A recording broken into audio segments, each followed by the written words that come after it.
भगवान श्री कृष्ण बचपन में बहुत शरारती थे। कभी गोपियों की मटकी फाड़ दिया करते थे तो कभी बछड़ों को गायों का पूरा दूध पिला देते थे। गोकुल की गोपियां चाहकर भी प्यारे से श्री कृष्ण को डांट नहीं पाती थीं, क्योंकि वो इतने नटखट थे कि उनकी शरारतों को देखकर उन्हें दुलारने का मन करता था। कान्हा की ऐसी ही लीलाओं में से एक लीला माखन चोरी की थी। यह तो सभी जानते हैं कि कन्हैया को मक्खन कितना पसंद था। माता यशोदा कृष्ण को जो मक्खन देती थीं, उससे उनका मन नहीं भरता था।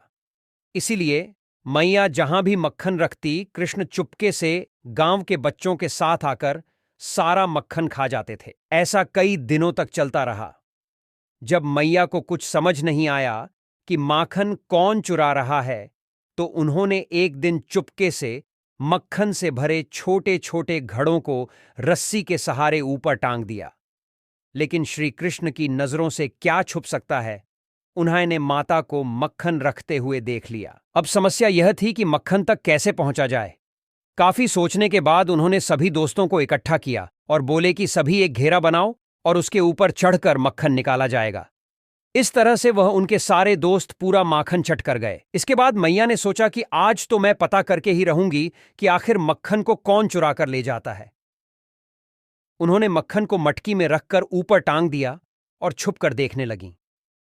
कुछ ही देर में कान्हा अपने दोस्तों के साथ वहां पहुंच गए। यह देखकर मैया को पूरी बात समझ में आ गई, और जब सभी माखन चुराने लगे तो तभी माता यशोदा पहुंच गईं। माता को देखते ही सभी बच्चे वहां से भाग गए, लेकिन श्री कृष्ण मटकी की रस्सी पकड़कर झूल रहे थे। माता ने आकर उन्हें नीचे उतारा और प्यार से डांटते हुए कहा कि अच्छा तो तुम हो वो माखन चोर जिसने मुझे बहुत परेशान किया है।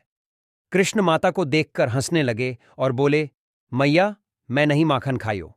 इस पर माता बोली कि अपनी मैया से ही झूठ बोलते हो कृष्णा। कन्हैया की भोली सी सूरत देखकर और उसकी प्यारी सी बात सुनकर माता ने कृष्ण को अपने गले लगा लिया और बोलने लगीं, मेरा प्यारा नटखट माखन चोर।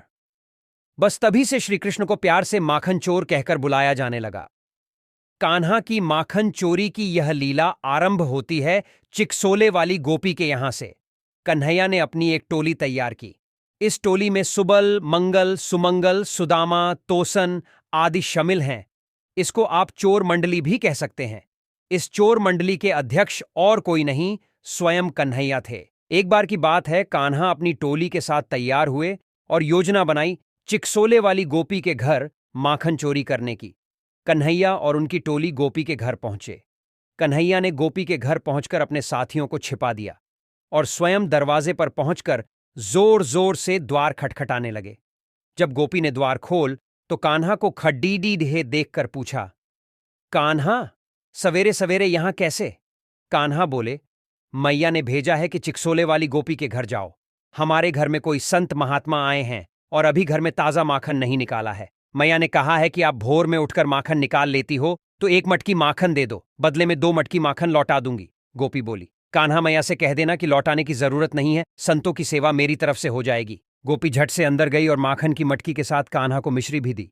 कान्हा की प्रसन्नता की सीमा नहीं थी। वह माखन लेकर बाहर आए और जैसे ही गोपी ने द्वार बंद किए, कान्हा ने अपने सभी दोस्तों को बुलाया और कहा, जिसके यहां चोरी की है उसके दरवाजे पर बैठकर खाने में एक अलग ही आनंद की अनुभूति होती है, और फिर यह चोरी नहीं कहलाती।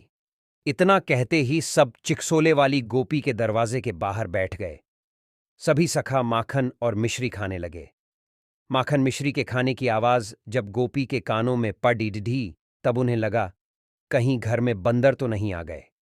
गोपी ने जैसे ही दरवाजा खोला, उन्हें कान्हा अपनी मित्र मंडली के साथ माखन खाते दिखे। उन्हें देखते ही जैसे ही गोपी उन्हें डंडे से मारने के लिए